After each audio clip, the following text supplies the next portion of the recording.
Throwing both pieces of turnip upward, Drufo covered his head with both paws, jumping out of the way. Gerda slashed up, then sideways, in 2 speedy movements. She cut one piece, but the other thudded to the ground untouched. Gerda's pink eyes blazed with anger at her error. Drufo was bending to pick up the pieces when she whipped the flat of the blade viciously across his back. Stupid oaf! When I say throw, you throw them proper. Throw high. What do you think I am, you thick mud-brain bungle pores? Drufo stayed bent over, still protecting his head with both paws, as the ferret vented her spleen on him with the flat of the sword blade. Knowing her old friend was in danger of losing his life, Triss yelled as she began throwing turnip chunks in the air with all the haste she could muster. Princess, I can throw better than that old fool. Look, hop, hop. I can send them higher too. Ready, throw. The ploy diverted Gerda's attention. She turned and chopped both chunks as they came down. The squirrelmaid, who was ready with 2 more, made sure she tossed them high and slow. The sword cut through the chunks easily. Gerda was out of breath, but her temper had improved. She leaned on the sword, nodding and panting. You throw good. That's the way to throw turnips. Yar. The door opened, and another pure ferret ambled in. He was bigger than his sister, and had a silly grin all over his face. Gerda addressed her brother contemptuously. What do you want, blood boot-nose? Blad was used to his sister's insulting manner. His droopy, oversized gut wobbled as he chuckled. Ha ha ha! You make a better cook than a sword beast, yeah? You still chopping turnips for the stew, little sister? Ha ha ha! She raised the sword, advancing on him. One day I chop you for the stew lard barrel. Yar, I chop you good. Why you come here, eh? Blad shuffled to the door and held it half open, creating a shield between them. He poked his tongue childishly at Gerda. King want to see you, yeah? He mad about the herrings. He say, come now, quick, or he put a big lock on his door. Gerda pointed at him with the sword, her bad mood renewed. Sneak nose! You been telling tales to king about me? Blad took off downstairs, laughing idiotically, with his sister hard on his heels. Triss helped Drufo up as the door slammed behind the 2 pure ferrets. She steadied the old squirrel. Are you all right, Drufo? She didn't cut you, did she? He smiled, rubbing his back ruefully. Thanks to you, she didn't, missy. Thanks to you. Sword beast. That white streak of slime ain't half the sword beast your dad was. White streak of slime. Triss chuckled silently at the way her old friend often repeated phrases. She set about gathering up the cut turnips. And a paw with these, you old grumbler. Let's get them out to the others. Every bit helps. The squirrel-maid poked her head over the sill of the high chamber window, and imitated the harsh skrike of a seagull. Far below, a gang of creatures were working, laying a path of pine logs to make a walkway between the sloping grass hill and the rocky shore of the river. It would run from the gates of Riftgard Fortress along its edge to the jetty. Moored at the pier's end, facing downriver to the sea, was a ship. It was small, with one square purple sail, a very pretty little craft, skilfully built and wonderfully ornamented. The workers, an assortment of squirrels, mice, hedgehogs and otters, looked upward at the window. A slim, pretty sea otter maid named Sleeve murmured, Stand aside, mates. Here comes supper, thanks to Miss Triss. As they dropped the turnips down, Triss questioned Drufo about her father, whom she had never known. Do you remember my father? What was he like, Drufo? The old squirrel shook his head fondly. Oh, like no other, young un, like no other. There was never a sword beast born could cross blades with Rockarum. I knows, 'cause I fought alongside him. We was like brothers. Triss heaved more turnips over the sill to her friends below. But despite all that, he was slain. Drufo paused for a moment, his face grim. Brought him down with arrows, more'n a score of those dirty Riftgard rats. I remembers it to this day.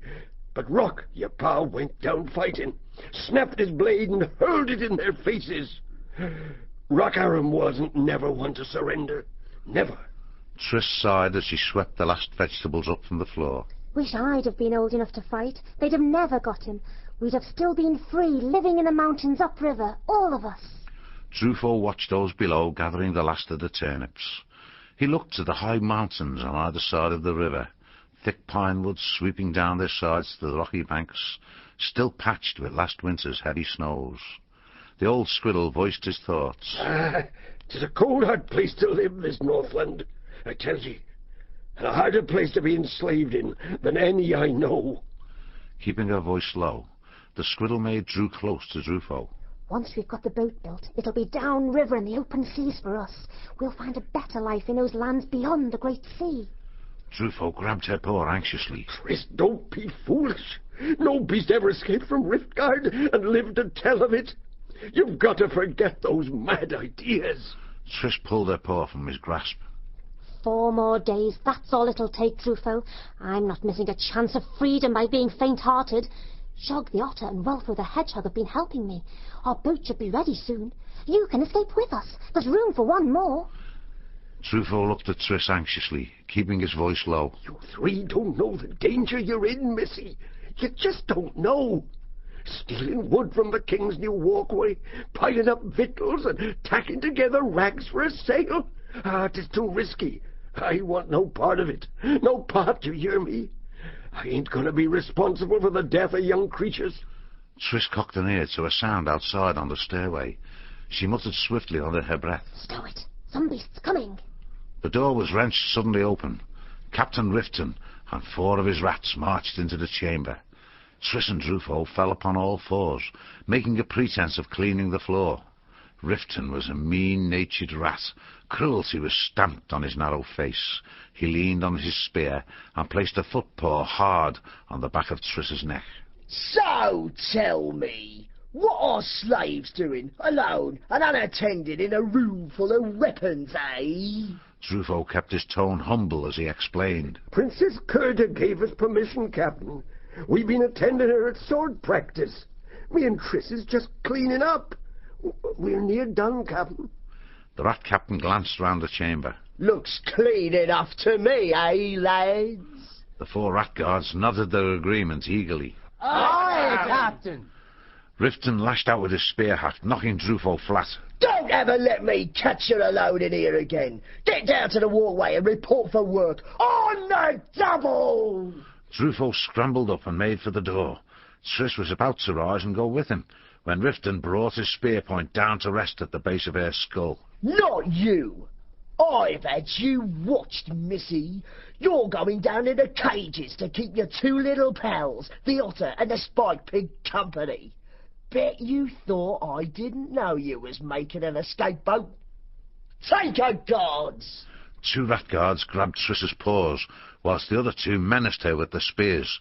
Drufo tried to intercede. "But, Captain, it couldn't have been her. She's been with me all the time for days now. Triss ain't done nothing, I swear it." Rifton gave him a kick that sent him staggering awkwardly down the stairs. He winked at the 4 guards. "Show me a slave and I'll show you a liar. Take her to the cages. She'll sing like a lark when I'm done with her." Triss was hauled off downstairs, tight-lipped but struggling. She glimpsed Drufo's pitiful, frightened face as they dragged her off to the punishment cages.